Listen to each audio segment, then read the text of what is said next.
Before life breaks down, it usually speaks up. Long before burnout and long before that resentment, long before our bodies force us to stop, it shows up as fatigue we can't explain, irritation that feels out of proportion, a restlessness that no amount of productivity seems to be able to fix. And so often we interpret these signals as personal failures. It sounds like this. Why am I so tired? Why does everything feel heavier lately? Why can't I push like I used to? But what if nothing's wrong? What if these feelings aren't flaws at all, but real messages to yourself? Today, we're talking about what it means to listen to your life before it has to raise its voice. Hi, I'm Jacqueline, and welcome back to Pace. Research consistently shows that burnout doesn't start in the mind. It starts well within the body, in the emotions, in subtle internal cues, likely fatigue and emotional numbness or heightened irritability. And they don't just appear suddenly, they precede collapse, actually. Your system is saying something. It's saying, something here is off. Something is misaligned. And this is important because these signals aren't commands, they're data. Real information that we can use to realign ourselves. Listening doesn't mean you obey every single feeling. No, it means you stop treating them like enemies. Ignoring information doesn't make it go away. It just makes the cost higher later with added interest. Let's name a few common signals and what they often point to. First, fatigue. Fatigue isn't always about doing too much. Sometimes it's about doing too much for what no longer fits. Your energy drains fastest when effort and meaning are misaligned. Then there's irritation. Irritation is often a boundary signal, even when we've never named the boundary out loud. It's the nervous system saying, this is costing me more than I have. And then there's resistance. Resistance doesn't always mean fear or laziness. Sometimes it means the timing is wrong. Sometimes it means your values are in real conflict. Or sometimes it means your life is asking for consent, not force. These signals are not moral failures. They're real invitations to curiosity. I'll give you some historical examples here.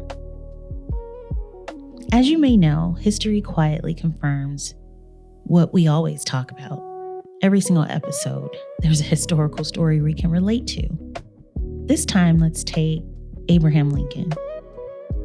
During the Civil War, he was criticized heavily for being slow, heavy, even indecisive.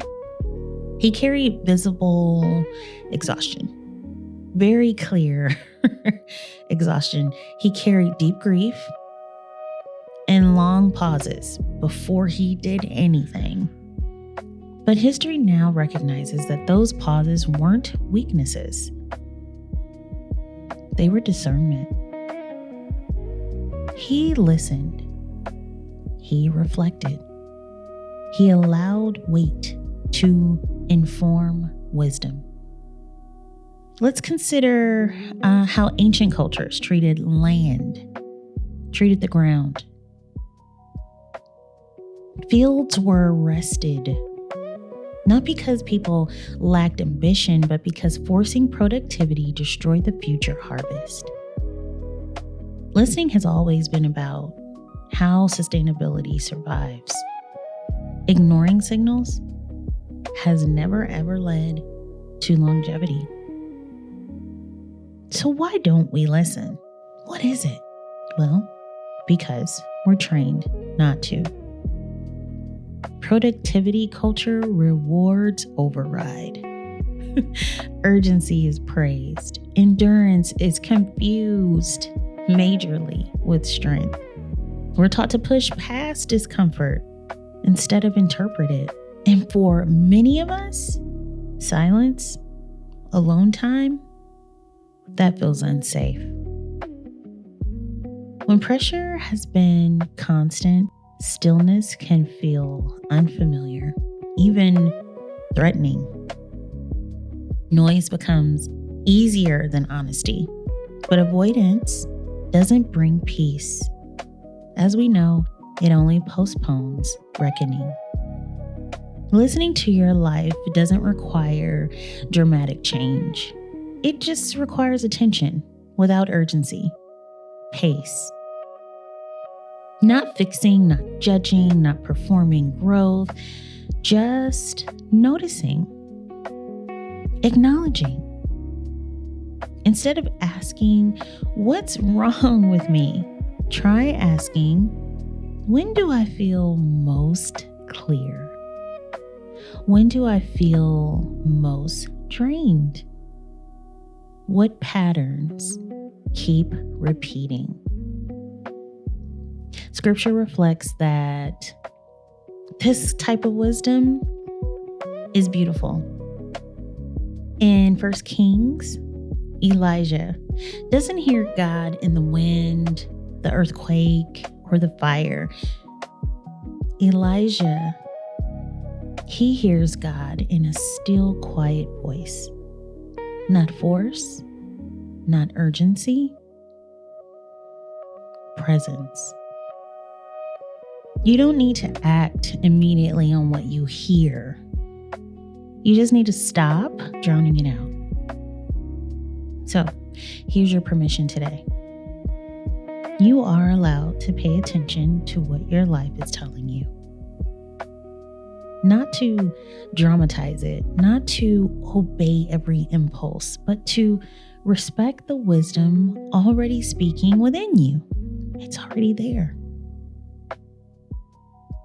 Because once you can actually hear yourself again, once the noise settles, once the signals actually make sense, oh man, you'll be able to face the next question. What and who gets access to me now? That's where we're going to go next. Episode 6 is called Boundaries Without Guilt. Because listening is only the beginning. Deciding comes next. Move gently this week. Pay attention to yourself.